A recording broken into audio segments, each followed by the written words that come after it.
AITA for demanding my mill leave? My husband, 33 meters, and I, 32F, had our first child a few weeks ago. We are simultaneously exhausted, terrified, and unbelievably happy. My parents and his mother have been so helpful in bringing meals and helping around the house occasionally so we can rest and enjoy spending time with our daughter. I love my mill, but she is obsessed with having our child baptized.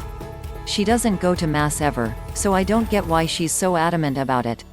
People telling me I need to do something because their religion dictates it is very triggering. I grew up in a very strict religious household and am still deconstructing its hold on me. Therefore, my knee-jerk reaction to this sort of thing is anger. It is an unhealthy response, and I am aware of this and am trying to find a therapist covered by my insurance. We were having dinner that she brought over and she would not stop harping on the subject. I was a steamed little dumpling and finally responded with what I thought would be the ending statement on the matter. We're not interested in baptizing Lyra.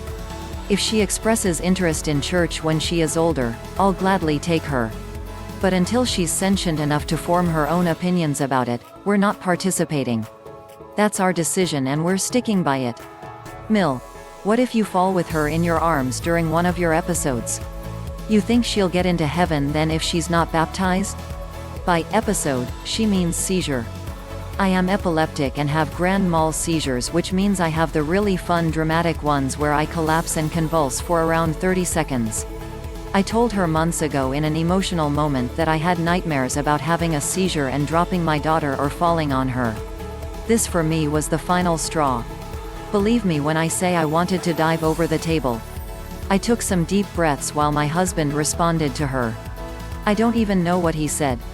I was so angry that I couldn't focus on anything else. Finally, I calmed down enough to speak in a normal tone.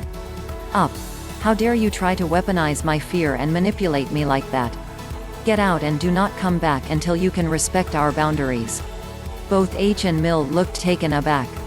Neither of them responded. I wasn't sure if I could continue the conversation without starting to cry, so I just picked up my baby and took her into our bedroom. I heard raised voices and then the door slammed. She has not apologized or spoken to me at all since then. H supports me, but says I could have handled it better. I don't resent him for instinctively trying to keep the peace, but I told him that I have no regrets about what I did. He has been fielding the massive blowback from his side of the family and presenting us as a unified front even though he thinks I was a little harsh. I am trying to enjoy my maternity leave but am being eaten up by guilt. Mill was so helpful and made our lives easier after a very difficult birth, and I feel like an ungrateful jerk. So, am I in the wrong here?